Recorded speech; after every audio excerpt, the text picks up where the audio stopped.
denizens of the night. Welcome to another episode of the macabre, the terrifying. Broadcasting live from the edge of your peripheral vision, I will be your guide through the witching hours. Tonight, we'll slowly creak open the basement door and plunge into the unknown. Our protagonist, George, wakes up in the middle of a thundery, blustery night with the urge to pee. So he gets up and heads to the bathroom. On the way there, he gets the needling sensation of being watched. As the power goes out and he's plunged into darkness, he must brave his dark and spooky house to start the generator in the basement. Thankfully, the things that lurk in darkened rooms are merely figments of his imagination.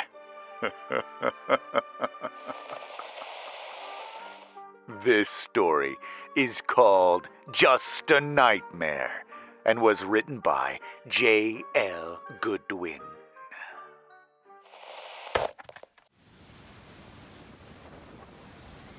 George noticed two things when he woke up. The first, as he slid his eyes open a crack, was the loud, rapid pounding emanating from the roof. The sound of the rain hitting the aluminum was almost as loud as gunfire and coming in a similar cacophony. Similar sounds came from the bedroom window behind closed curtains, intensifying for a few seconds as the howling wind sent it into a sideways spiral with all the ferocity of a lion tamer's whip. As he slowly drifted into consciousness, he opened his eyes wider, then quickly clamped them shut again as a blinding flash of lightning temporarily turned the outside world, and subsequently the bedroom, from night to day. It was accompanied by a piercingly loud clapping sound. And as the light died away, the loudest rumble of thunder he'd ever heard in his life took its place. The second was the unmistakable pressure in his bladder. He let out a quiet sigh. Of course. He'd been warned by his doctor at his last physical that, at his age, drinking too many liquids before bed may cause him to begin having to make trips to the bathroom in the middle of the night. But he hadn't taken the warnings seriously. After all, he was still relatively young. Hell, he was only going to turn 37 this summer. And where tonight had been his 16th wedding anniversary, he'd chosen to celebrate with his wife by indulging in a few extra glasses of wine after sending the kids to bed. Damn you, Dr. Mathis. He knew the bitterness was misplaced. But where he was only half awake, he didn't care. Letting out another sharp exhale and making sure not to wake his wife, he slowly slid the covers back and brought himself to a sitting position. Rubbing one hand over his face, he reached out the other and picked his wristwatch up from the nightstand, pressing down on the crown. The dial of the Timex lit up with a soft mint-green glow, the hands declaring the time to be a little after 2 in the morning. Sliding his feet into his slippers, he forced himself to his feet, casting a glance down at the still form occupying the other side of the bed. Jane slept soundly, not even twitching as another flash of lightning came, accompanied by another clap and rumble. If it wasn't for the slight rise and fall of her chest, he could almost believe she was dead. He would never admit it to her face, but he was more than slightly jealous of how deep a sleeper she could be. That woman could sleep through a damn hurricane, he thought, smiling slightly at it. Setting the watch back on the nightstand, he softly crept to the bedroom door and opened it, revealing the hallway beyond. The soft glow of a nightlight from the end of the hall gave some illumination, allowing him to move around without flicking the overhead light on. Gripping the banister which separated the narrow carpeted path from the stairway, He shuffled down until he came to the door to the children's room. Despite the insistent pressure urging him to the bathroom, he gently turned the handle and snuck a peek into the room. In the narrow shaft of light that filtered in from the hall, he saw his two boys sleeping soundly in their beds. Satisfied, he pulled the door shut and turned to step around the end of the banister towards the bathroom door at the head of the stairs. And stopped. At the end of the hall, almost directly to the left of the children's bedroom, was a room which, at Jane's insistence, they had converted into a spare bedroom. In case any of our relatives or friends end up coming over, so they don't have to sleep on that uncomfortable futon, she had said, despite the fact that, in the 3 years they had lived here, not a single person had stayed overnight. George hadn't been able to decide if that was because, with them all being city slickers like they once had been, none wanted to stay in an old house out in the middle of nowhere, or they didn't want to be a bother. But he did know one thing. He absolutely hated that room. From the moment the real estate agent had given them the tour, something about the room had always just felt off to him. He could never put it into words, never articulate it well enough to explain, but it was the only place in the house that held that kind of vibe.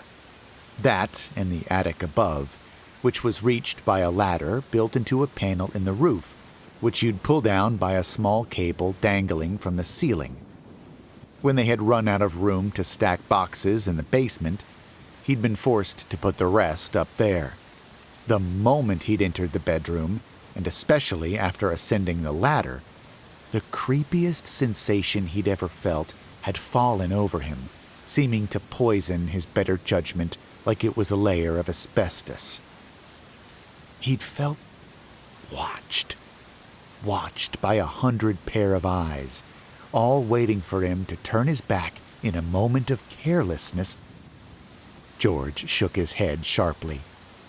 "Knock it off," he hissed quietly to himself. He was letting his imagination begin to run away with itself again. That imagination was what paid the bills. His career as a horror writer had taken off last year, and it was what had allowed him to move his family from the crummy apartment in the city they'd lived in for the last 6 years out here. But it also had a nasty habit of conjuring up things that weren't actually there, something that he'd had to live with since he'd been a small child. Even now, as he stood still, staring at the closed door to the spare bedroom, he swore as another flash of lightning lit up the hallway that he saw movement from the shadows in his peripheral vision, as if something hiding there was shifting its balance. He knew there was nothing really there, but it didn't make it go away. The pressure in his bladder, now transcending into an almost painful urge, snapped him out of his stupor. He turned away and stepped across the landing, reaching out and pushing the bathroom door open. Not bothering to close it all the way behind him, he swiped at the switch on the wall with the back of his hand, the bare bulb over the sink snapping on and making him squint for a moment. Crossing the small space, he flipped up the toilet lid and, after pulling his pajama pants down, began to relieve himself. Sure that the steady stream was successfully making its way into the basin, he put one hand against the wall to steady himself and closed his eyes, feeling the pull of sleep calling his name back to the bedroom. He snorted softly. "Fine. No more late-night drinks, be it alcohol or otherwise, Doc," he whispered to no one in particular, then softly began to chuckle to himself. Screech. The sound was almost inaudible over the soft splashing sound from the toilet and his laughter, let alone the soundtrack from the storm outside. Almost, but not quite. George stopped chuckling, his eyes sliding open. For a moment, aside from the pounding of the rain, he heard nothing. Then it came again. Scritch! He cocked his head as it came a third time, almost sounding louder than before. What the hell is that? He turned the possibilities over in his half-awake mind. Maybe a branch rubbing against the side of the house? No, the nearest tree is at least 100 feet away. Loose debris blown about from the storm? Possibly, but why would it make that specific sound? Nothing he could think of seemed to make any sense, and as the loudest of the noises came, a small shiver shot up his spine. He couldn't understand why, but he had suddenly felt incredibly vulnerable, the same way an antelope drinking from a river and aware of nearby crocodiles might. As he quickly finished urinating and pulled his pajama pants back up, he cast a look out the window next to him. He saw nothing but blackness beyond the glass. Quickly, he reached down and pressed on the handle, the sound of the toilet flushing seeming to reassure him somewhat. He turned to walk out of the bathroom. As he reached for the door, another flash of lightning came, the accompanying clap sounding as if it had come from directly next to the house. George was suddenly plunged into darkness. For a few moments, he couldn't understand what had happened. His brain whirred at 1,000,000 miles an hour, but like a car stuck in the mud, nothing came. Nothing, that is, except an instinctive, almost irrational sense of terror. All at once, he was gripped by an unshakable thought that if he didn't find a light source, and quick, something horrible would happen to him. His breath hitched in his throat, and he felt himself begin to sweat despite the chill in the bathroom. A single thought finally broke through, and he remembered that they had stashed a flashlight for emergencies in the cabinet above the toilet. Fumbling around in the dark, he found it and yanked the doors open, the largest chill yet shooting through him as he swore he heard something move just beyond the half-open door behind him. His fingers closed around the metal cylinder, and, snatching it up, he snapped it on, whirling around and aiming it at the doorway. Nothing moved in the light's beam. No visage of horror grinned back at him. The faded white paint of the door was all that reflected back. Even still, he stood as still as a statue for a few moments, listening as hard as he could.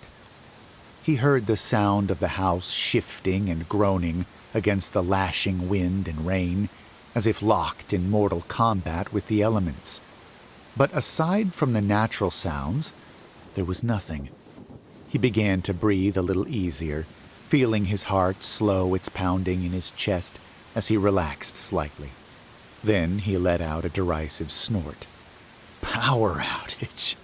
It's just a power outage. The snort changed to snickers of laughter, all aimed at himself for how much of a little chicken shit he'd acted like. Moving to the door, he reached out and pulled it open, sticking his head out into the hall and shining the light around. Everything was exactly as it had been when he'd entered the bathroom. Stepping out onto the landing, George closed the door behind him and shook his head.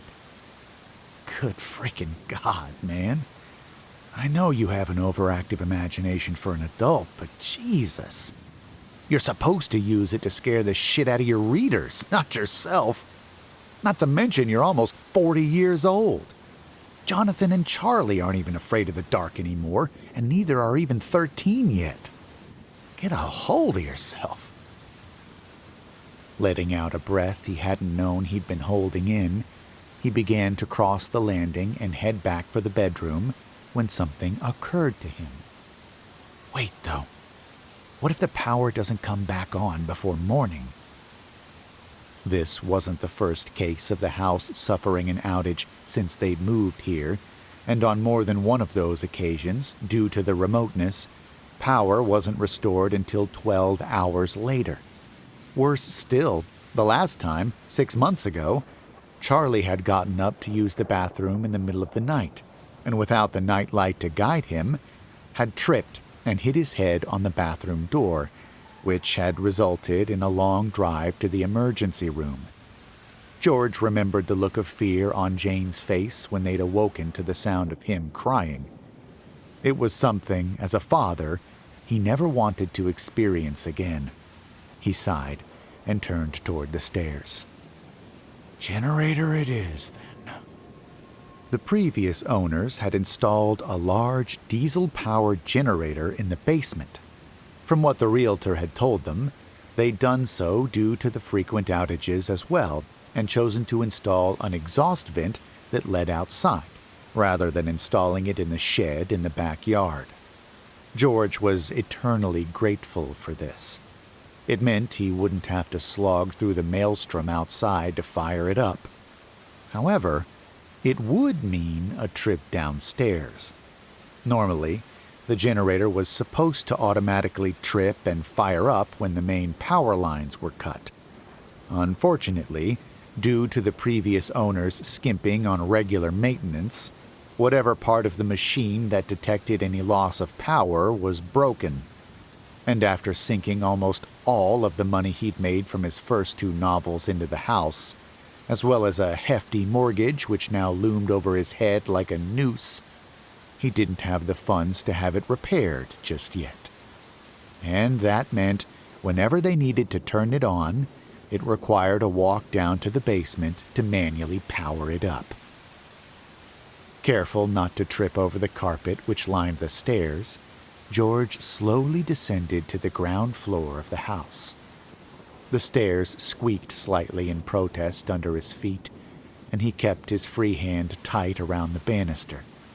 Halfway down, he paused, then turned and aimed the flashlight back up the stairs at the landing. Of course, nothing was there. But for a moment, he'd had the strangest sensation that either his wife or one of the kids had been standing at the landing behind him, staring down at him. He chalked it up to his nerves and continued down.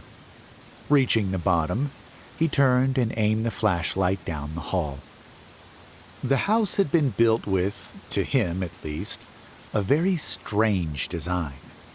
It wasn't that wide of a home, but in length it was sizable, extending far back into the yard on the property. To his right were the doors which led to the dining room and front sitting room. To the left was where he had set up his office, and straight ahead, caught in the beam of light, was the hulking entryway to the living room, beyond which lay the kitchen and door to the basement. Wanting nothing more than to get it over with and go back to sleep, he began down the hall, his slippers mutely thumping against the wooden floor. The flash of lightning and rumble of thunder, by now simply background noise to him, came again, temporarily illuminating the way ahead. A thought occurred to him as he passed the dining room door. You know, maybe I could use this as inspiration, either for a short story or a scene in my next book. Sarah's been on my ass about releasing my next collection of short stories, and one set in a remote house, far away from any kind of help during a power outage, would be just perfect. Scritch. George froze, his train of thought evaporating as the sound he'd heard upstairs echoed through the hall. He shot a look over his shoulder, but saw nothing back the way he'd come. Nothing moved ahead of him either. A thought suddenly occurred to him. Oh, for the love of God, don't tell me we got mice in here again, he grumbled. He'd already had to deal with the little bastards once before, after finding them gnawing away at the walls in the basement. The only exterminator who would come out this far wasn't cheap either. He'd set down traps, but hadn't seen a single one of the vermin for at least 4 months now. The sound came again. Scritch. Now it almost sounded as if it came from one of the rooms to his right. Backing up a few steps, George opened the door to the dining room. The flashlight reflected off the large mahogany table which stood in the center of the room, chairs pulled in tight against it. Panning the light over the cabinets of fine china against the far wall, he saw nothing move in the stillness. He crouched down, aiming the light under the table. Still nothing. He let out a soft, and, standing up, closed the door. Turning away, he again began down the hallway, but he had barely gone 10 feet when the sound came again. This time, however, it seemed to come from his office. George slowly turned his head toward the closed door to his left. What the fuck? He stepped quickly to it and turned the handle, pushing the door open more roughly than he intended to. It swung inwards, hitting the wall with a soft thunk and bouncing off of it. The flashlight reflected off the screen of his computer, but just as before, nothing disturbed the stillness. Okay, this is more than a little weird, he said to himself, the sound of his voice almost seeming like a brick through a window with how it shattered the silence. He closed the door and began striding towards the living room. All he wanted was to get the generator on and go back upstairs. He could sort out the strangeness in the morning. Screech! George froze mid-stride. It was the loudest he'd heard it yet. But that wasn't what caused the massive cascade of shivers to shoot up his spine. It was that it had sounded as if it had come from directly behind him. He felt his heart begin to pound in his chest again, and, bracing himself, he whirled around.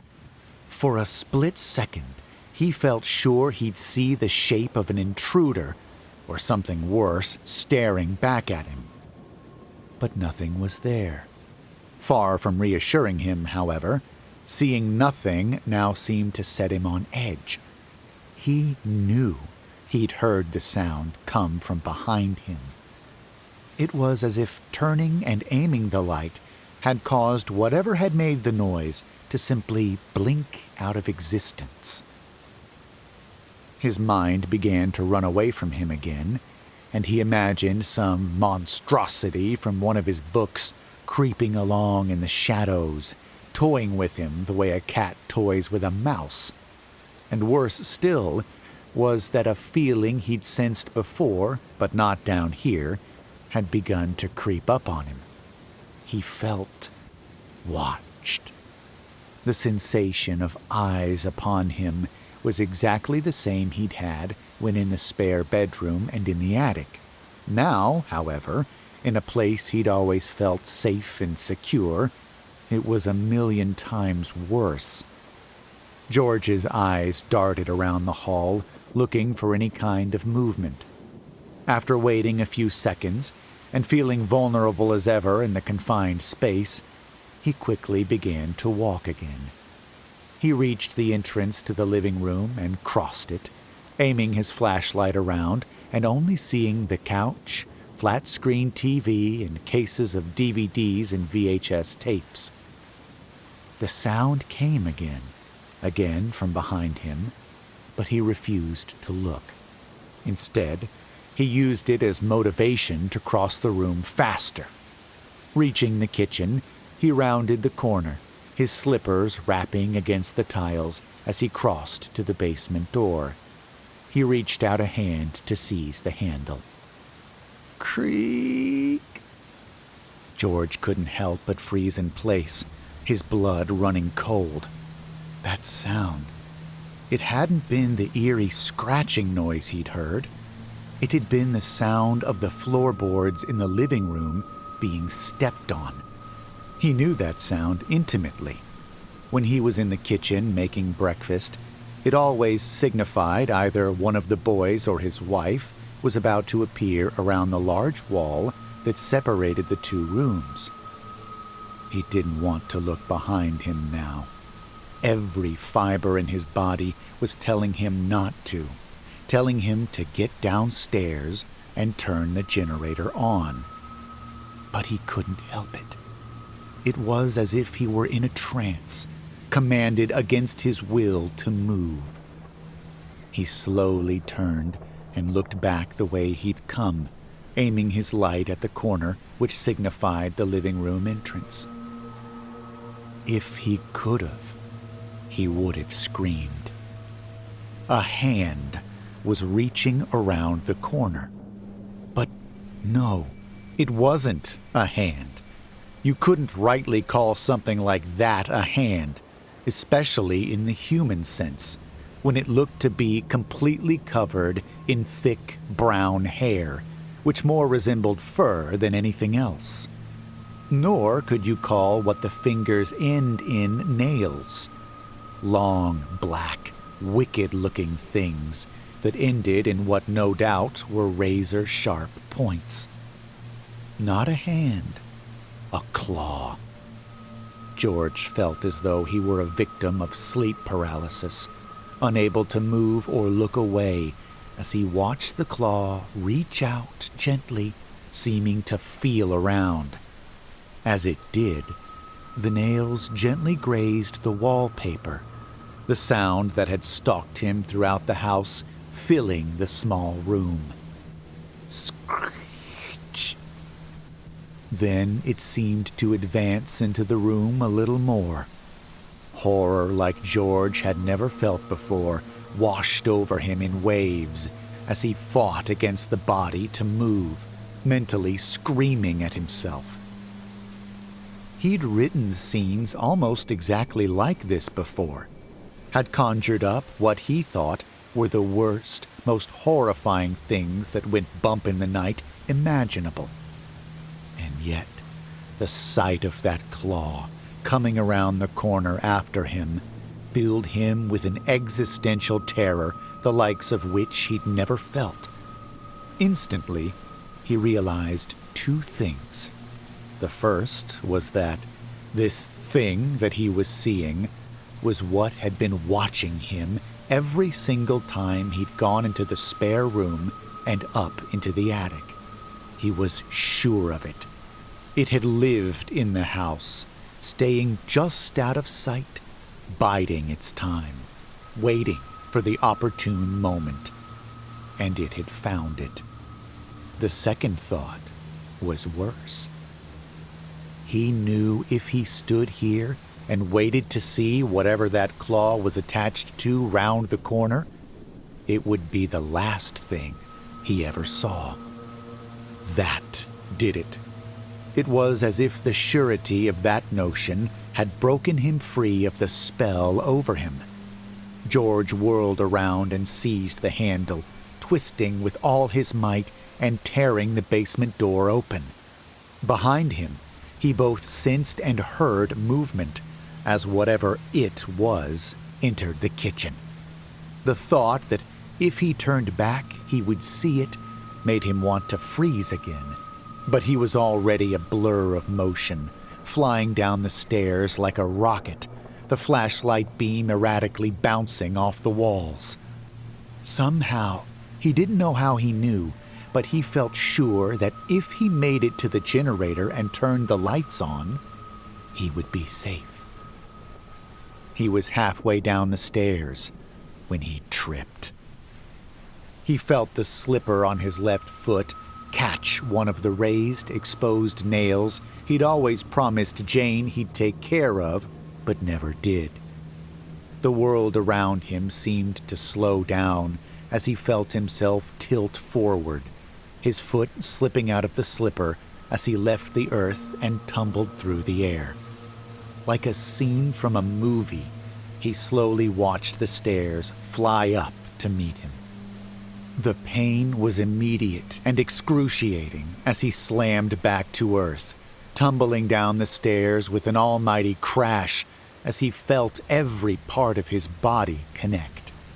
A moment later, he crashed onto the concrete floor, slamming into the shelf that contained rakes and brooms, which clattered to the floor. The flashlight flew out of his hands and skittered away across the basement floor. For a few moments, he simply could do nothing but lie there, feeling blood trickle from a cut on his forehead and his left leg screaming in pain and temporarily forgetting why he'd been in such a mad dash to make it down the stairs. Until the laugh came from above him. The sound was the most evil thing George had ever heard in his life, something which not only mocked his tumble, but showcased its excitement. It was low and guttural, but sounded so human that it chilled him to the bone.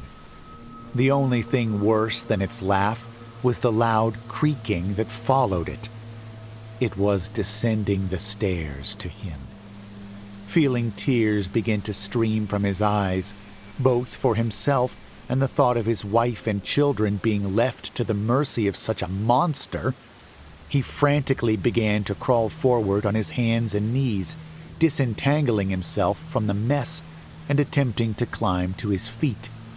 As soon as he stood up, a sear of pain shot through his left leg. He'd injured it badly and found he couldn't put his full weight onto it. He would have collapsed back to the floor in a heap from the pain if he hadn't still heard the creaking of the stairs. Whimpering in both pain and fear, he began to limp as fast as he could in the dark, in the direction he knew the generator could be. Another flash of lightning shone in through the ground-level windows, giving him a clear view across the room. He spied the generator against the far wall, behind the pool table he'd bought to teach his sons how to play. It was maybe 30 feet or so away, but in that moment, it felt as if it might as well have been 30 miles.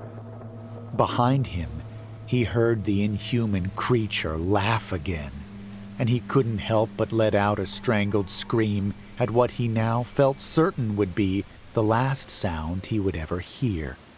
Still, he continued to limp towards the generator. The creaking stopped. It had reached the basement floor. It was less than 20 feet away from him. George swore he could feel the floor shake as it took a step towards him. Then he heard it stumble. In the blackness, he heard the laugh abruptly cut off as it temporarily lost its footing. "The rakes and brooms! It's tripped over them!" The knowledge it had been impeded, even for just a second, caused a new burst of energy to surge through George's body, and he made a mad dash for the generator, slamming his side into the pool table and feeling another sear of pain shoot up his side. As he stumbled around it, holding onto it for balance, he suddenly heard a new sound come from behind him. It was no longer laughing. Instead, it let out a growl that would have rivaled a tiger, one that he could instantly tell was not one of anticipation of the kill. It was one of realization of what he was about to do. Now George was certain the light was what would save him. He slammed into the metal side of the generator as he reached it, ripping open the glass control panel door and frantically fumbling at the controls. Behind him, he felt more than heard a sudden surge of movement. The beast was racing across the basement towards him. He had mere seconds left. His hand wrapped around the cold metal of the power handle, and he yanked it up with all his might. The loud sound of the diesel engine chugging to life filled the room, and behind him, the creature let out a roar of pure rage. George instinctively ducked, feeling the very air above him parting as it swiped at where his head had been only a moment ago. Finally, letting out a scream, one mixed with terror and defiance, he leapt towards the wall switch and clawed at it. Instantly, the entire basement flooded with light as the bright fluorescent tube lights flashed on. He heard the monster scream behind him again. Now, though, It wasn't the deep bellow he'd heard before. It was a high, shrill sound. George clamped his eyes shut, sure that he'd been wrong and he would feel claws dig into his flesh. He waited, but nothing came. After what felt like an eternity, he slowly opened his eyes. The basement was deserted. No Leviathan towered above him, ready to end his existence in a blister of pain. He glanced around at the corners of the room, his eyes tracing over the stone walls, but still saw nothing. He remained completely motionless, his brain trying to comprehend what had just happened, his breathing still coming in short, ragged gasps. That thing! I know it was real. It was there, chasing after me. It was about to kill me until I turned the lights on. It was real, wasn't it? Wasn't it real?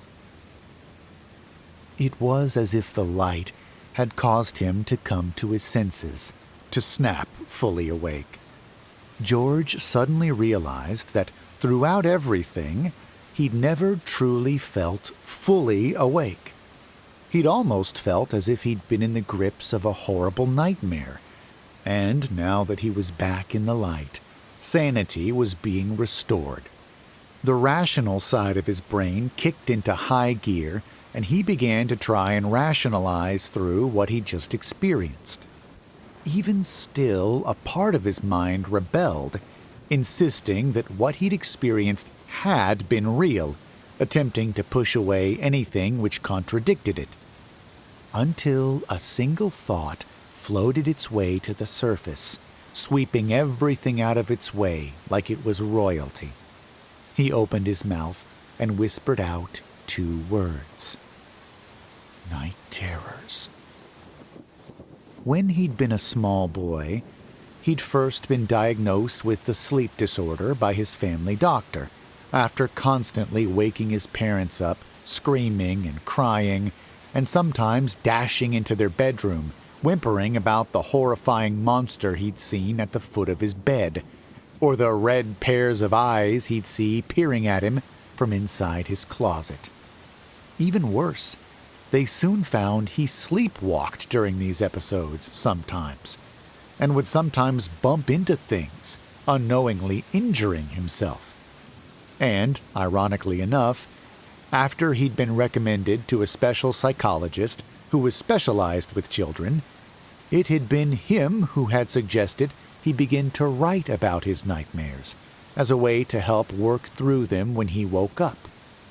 It was those first journal entries that had set him on his path to becoming a horror author.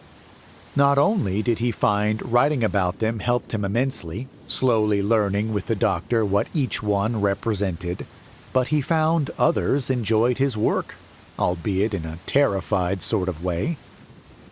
"You have an immense gift of words," the psychologist had said. "Why not turn this around and use it to create something that will benefit you and benefit your life?" And George had done just that. The realization slammed into him like a Mack truck, and he began to chuckle softly to himself. That was what it had to be. For the first time in almost a decade and a half, I had a night terror. He couldn't understand for the life of him what had brought it on. He didn't feel stressed out or upset over anything. But he knew some stressors could lie buried for months or even years on end before manifesting themselves. This may be one of those cases. He continued to chuckle, then winced as he slowly tested his left leg. He definitely heard it during his fall, that was for sure. The slow drip of blood in front of his left eye also alerted him that part of his ordeal had been very real.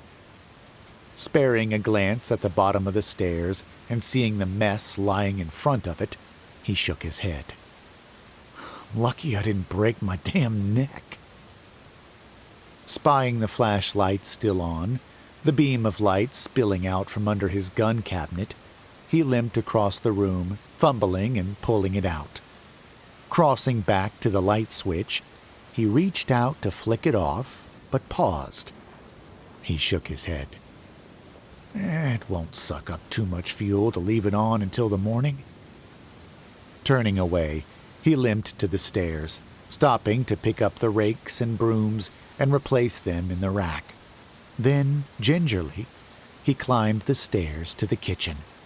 Stepping out and closing the door behind him, he turned and aimed the light towards the entrance to the living room.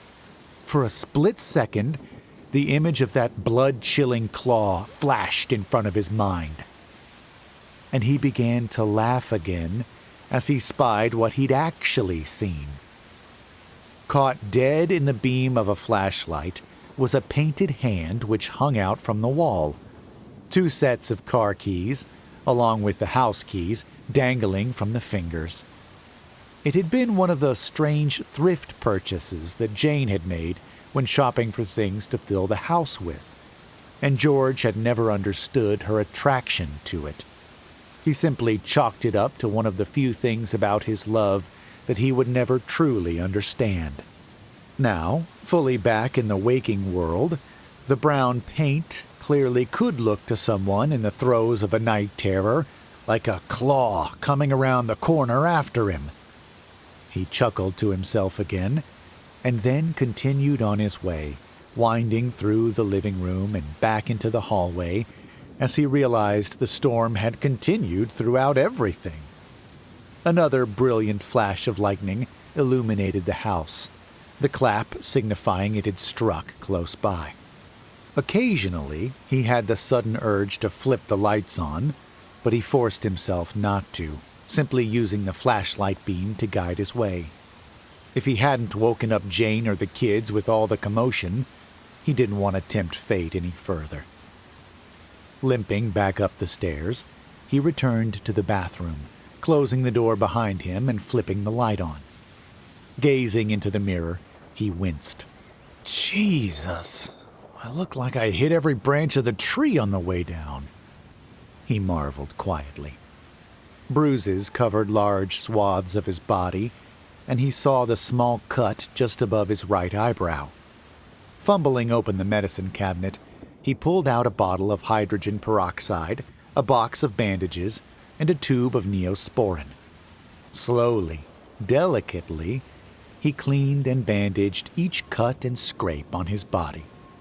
He made a mental note to call and schedule an appointment for Dr. Mathis to take a look at his leg as soon as possible. He didn't think he'd broken or fractured it in any way, only twisting it at the worst, but he'd rather be safe than sorry. Flicking the light off, he left the bathroom, stopping for a moment next to the boys' room before heading down the hall to his bedroom. Pushing the door open, he swung back around and aimed the flashlight back down the hallway. For a few moments, he stood there. The emotions of the night terror came back to him, and he shivered. Well, one thing's for sure. This is being made into a story for my upcoming collection. If it scared me half to death, it'll terrify my readers. He was about to let a small chuckle out when he heard the sleepy but concerned voice of his wife come from behind him. George, is everything okay, honey? I heard a loud crash coming from downstairs a few minutes ago. Shit. He'd hoped against hope that she hadn't heard anything, but it looked that, as deep of a sleeper as she wasn't that deep of one. Which, of course, as a mother, she wouldn't be. She'd be attuned for any strange noise in order to go check on the boys. He let out a deep sigh, not turning around so he wouldn't blind her with the flashlight, and instead spoke over his shoulder. It's nothing, Janie. Don't worry about it. He heard her shift around in bed, and then her voice came again, now much more awake. George, I know you, and when you say it's nothing, it means you're avoiding something. You promised you would never hide anything from me, darling. Now please, tell me what happened. George let out a sigh, hanging his head and aiming the flashlight at the floor. She was right. He had promised her to always be truthful. As much as he didn't want to tell anyone the truth, he was compelled to keep his word. I woke up to use the bathroom. I think the wine we had went straight through me. The power went out, and I went downstairs to flip on the generator for you and the kids in the morning in case it didn't come back on. And he paused for a moment before forcing himself to finish. I had a night terror. He heard her sit up in bed, could feel her eyes looking at him. He let out a shaky breath. I'm not gonna get into the details of what it was, maybe tomorrow, but... God in heaven, Janie, sweetheart, it was one of the worst and most vivid ones I've ever had. Even back when I regularly had them as a kid. He closed his eyes, feeling almost like a failure as a man for admitting the truth about being afraid. After a moment, the soothing sound of Jane's voice reached his ears. Her tone was gentle. Georgie, honey, it's okay. You know I don't think anything less of you for having them again. Tomorrow we'll talk about it and figure out what brought it on. But for now, turn the light off and come to bed. Let me hold you. George felt a wave of gratitude flood through him at her words. For another moment, he could do nothing but stand there, feeling a few tears fall from his eyes, as he silently thanked the Lord above for giving him such a wonderful person to go through life with. Then he flicked the flashlight off and set it on top of the dresser. He'd return it to the bathroom in the morning. Crossing the bedroom, he sat down in bed, flipping off the only remaining slipper he had on, and vaguely remembered he'd forgotten to retrieve the other. Another thing that could wait. For now, all he wanted to do was sleep. I love you, he said softly as he lay down, feeling her do the same. I love you too, honey, she cooed into his ear as he felt her arm slide around his stomach. He began to relax as she gently began to trace her nails around his stomach and chest in the dark. He chuckled. Let's just hope I don't have another of those fuckers for a long time, huh? She laughed softly, continuing to trace her fingers across his body. Shh, she whispered. Forget about it. It was only a nightmare. The last wisps of tension left his body, and he slowly began to feel sleep return to him. His eyes began to droop. The sudden pain from his stomach made him snap them open again. For a moment, he wondered if he'd merely imagined it. And then, as he felt Jane's nails trace over his stomach again, he felt it. She was digging her nails into his stomach too hard. What the hell? As she did it again, a little sharper this time, making him almost gasp in pain, he opened his mouth. Janie, baby, what the hell are you... He never finished his question. As he'd begun to speak, the brightest flash of lightning yet filled the room, illuminating it as if the lights were on. From where he lay, he could see everything. He saw their oak desk. He saw his wife's vanity table in one corner of the room. He saw the armoire across from him. He saw the closet door in the far corner, standing slightly ajar. He saw Jane. George's eyes went wide as, in the moments the lightning lit the room, he saw every detail with crystal clarity. He saw her hazel eyes, wide open, but seeing nothing. He saw her mouth wrenched open in a silent, unending scream, the absolute horror clearly frozen for eternity on her face. He saw the small trail of blood which led from the bed to where she lay, half in, and half out of the closet. And he saw her move, not of her own volition, but as something inside the closet began to pull her in. All at once, the bone-chilling horror he'd felt earlier returned with a vengeance, his heart feeling as if it were about to explode out of his chest as he watched his wife disappear. His blood ran cold as the horrifying realization hit him. If that was Jane, then who?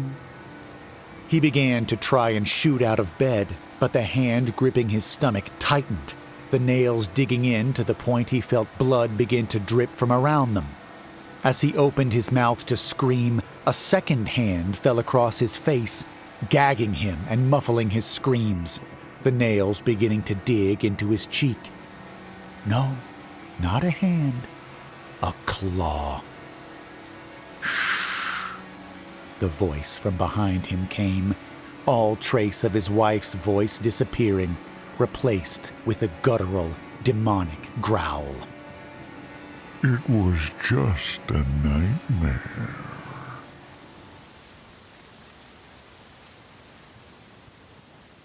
Just a nightmare indeed. I love a good bump-in-the-night story, don't you? It appeals to the most raw, childlike incarnation of fear, which is how most of us experience our first horror movies and stories. Stories like this one repopulate the darkness in your hallway or at the bottom of your stairs with slouching, sharp-toothed monsters whose sole goal is to eat you right up. It tickles you right on your brainstem, right? Perhaps it is a vestigial instinct to help us avoid nocturnal predators who prowl after sundown. Or perhaps it is an instinct we had best cling to, because the danger is not only in the past. If you enjoyed this story, please check out our author in the links below. He has recently been featured on Creepcast, and his story, My Crew and I Are Stuck Aboard an Abandoned Ship, has nearly 800,000 views as of this writing. You may have even heard parts 1 and 2 on this very channel previously. Don't forget to leave a like on this video and subscribe to hear more stories like this one. Whatever you do, leave the lights on and don't fall asleep.